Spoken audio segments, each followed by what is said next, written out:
Hi, నేను మీకు ఇప్పుడు BAS కేర్ యాప్లో డూప్లికేట్ ఎలక్ట్రానిక్ డివైసెస్ని ఎలా కనిపెట్టాలో చెప్తాను. చూడండి, ఇది BAS కేర్ ఇంటర్ఫేస్.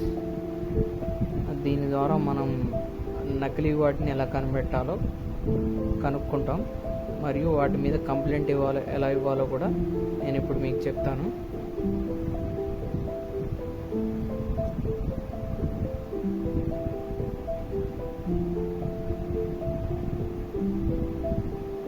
ఇప్పుడు వెరిఫై రిజిస్ట్రేషన్ నెంబర్కి వెళ్ళిన తర్వాత మనం ఎంటర్ ప్రొడక్ట్ రిజిస్ట్రేషన్ దగ్గర ఒక ఎలక్ట్రానిక్ డివైస్ తీసుకొని ఆ రిజిస్టర్డ్ నెంబర్ ఉంటుంది, ఆ నెంబర్ టైప్ చేయాలి.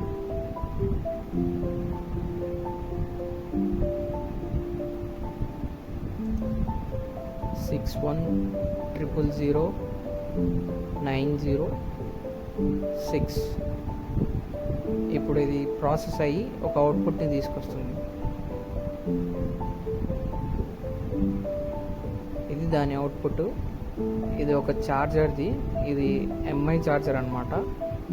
ఇది యాక్టివ్లో ఉంది అండ్ 13/6/2025 దాకా దాని ఎక్స్పైరీ డేట్ ఉంది. అప్పటి వరకు ఇది ఫంక్షన్ చేసింది. సో ఇది ఒరిజినల్. డూప్లికేట్ అయి ఉంటే ఈ అవుట్పుట్ అనేది వచ్చేది కాదు. ఇప్పుడు CML దగ్గర నెంబర్ టైప్ చేద్దాం.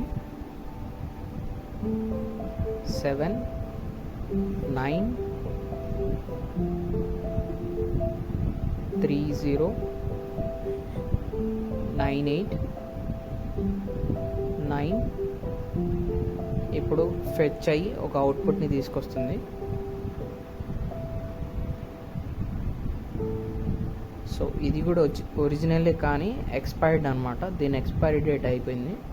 ఇలా డేటా రాలేదంటే ఇది కూడా డూప్లికేట్ అని అర్థం. ఇక్కడ మనం డూప్లికేట్ అయితే కంప్లైంట్ రేజ్ చేయొచ్చు.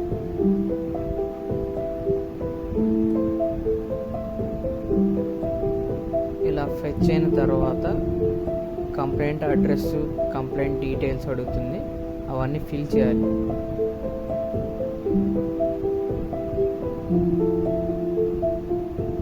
అవన్నీ ఫిల్ చేసిన తర్వాత సబ్మిట్ కొట్టాలి.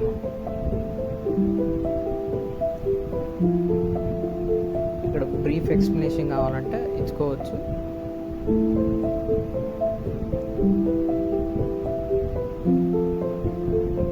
ఇక్కడ నేమ్, లైసెన్స్, ప్రొడక్ట్ గురించి డీటెయిల్స్ ఇవ్వచ్చు.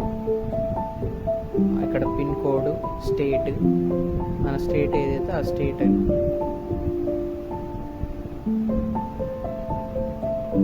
ఇక్కడ house number, street, town, land mark. మనదే ఎక్స్ట్రా డాక్యుమెంట్స్ ఏమైనా ఉంటే ఆ డాక్యుమెంట్స్ కూడా సబ్మిట్ చేయొచ్చు.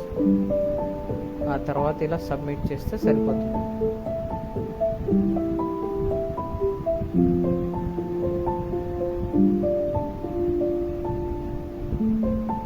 ఇప్పుడు మనం గోల్డ్ ఎలా ఫైండ్ అవుట్ చేయాలో చూద్దాం.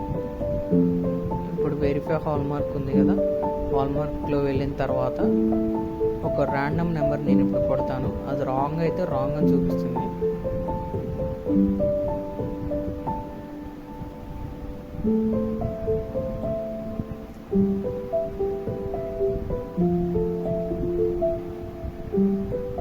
చూసారు కదా, ఇక్కడ alpha numerical characters must be 6 అని చూపిస్తుంది.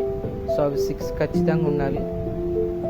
అండ్ ప్రాపర్గా కొడితే అని వస్తుంది, రాకపోతే ఇన్వాలిడ్ అని చూపిస్తుంది.